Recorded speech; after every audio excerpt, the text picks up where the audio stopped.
ও দিদে, তুমি একটা গল্প বলো তো শুনি। কি গল্প বলবো রে নাতিন, বল। টোনা টুনির গল্প বলো তো।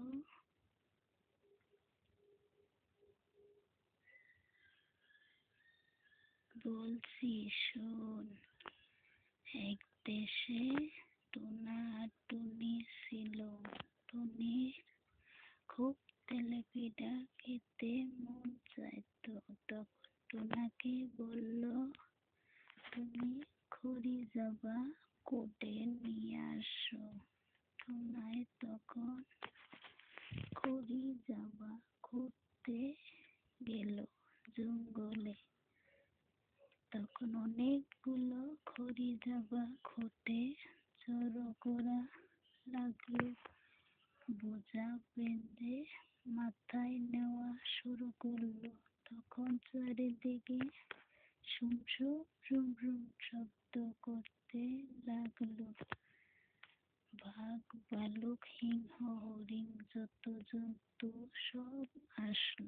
তখন টোনাই ভয়ে কেঁপে উঠল। টোনাই বলে, আমাকে তুমি খেও না। আমি তোমাদেরকে শপথ দিলাম, তোমরা আমাদের বাড়িতে যেই তেলেপিঠা বানাবে। তোমাদের শপথ রইল। তখন বলে বাড়িতে এসে পড়ল। টুনি বলে, খড়ি তো আনলে, এখন খোলা কোথায় পাবো? তখন টুনাই রাস্তা দিয়ে দেখে একটা খোলাওয়ালা বেটা যাচ্ছে। খোলাওয়ালা বেটাকে দাঁড় করায়। তখন খোলাওয়ালা বেটার কাছ থেকে একটা খোলা নিল।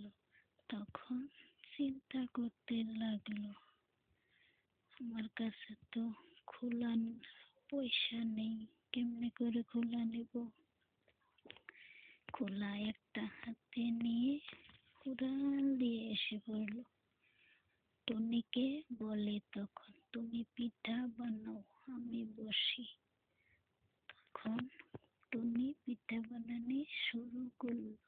টুনাই বসে বসে খাইতে লাগলো।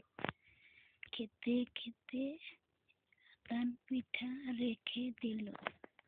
তখন টুনাই বলল, টুনি, তুমি পিঠাটা খাও।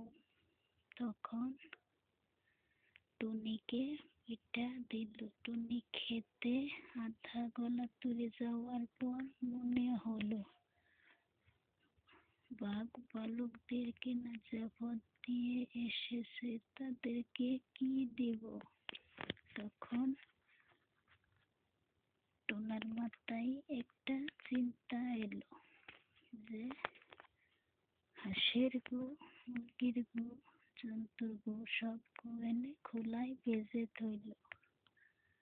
তখন টুনিকে বলল, আমরা দুজন পালাই এখন। দুজনে পলিয়ে রইল। চারিদিকে আবার শুম শুম শব্দ করতে লাগলো। টুনাই পলাইল দুলে মাঠে, টুনি পলাইল মাইঠা কলসি মাঠে। তখন বাঘ ভাল্লুক বাড়ির চারিদিকে আসা পড়ল। তখন বাঘ ভাল্লুকরা ভাবছে তাদের মাইঠা খোলা মাঠে পিঠা বানিয়ে থিয়া দিছে। তখন এসে দেখে এসব পিঠা না, অন্য কিছু। তখন রাগে আরো জোর জোরে শব্দ করতে লাগলো। তখন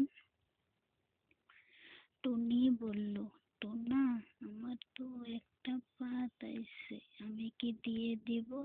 টোনাই বলে, না, শব্দ পেয়ে ওরা আমাদেরকে খেয়ে ফেলবে, দিও না। তখন টুনি আরো কতক্ষণ চেপে ধরে রাখলো। তখন টুনাইয়ের কাছে আবার কয়, টুনা দিব কি ছেড়ে? কয় না। কয় তাহলে আস্তে করে ছেড়ে দাও। দেওয়ার সাথে সাথে কলসি ভেঙে বাঘের মুখের সামনে এসে পড়ে গেল। টুনিকে খেয়ে ফেললো, টুনাকেও খেয়ে ফেললো। আমার গল্প এখানেই শেষ রে নাতি।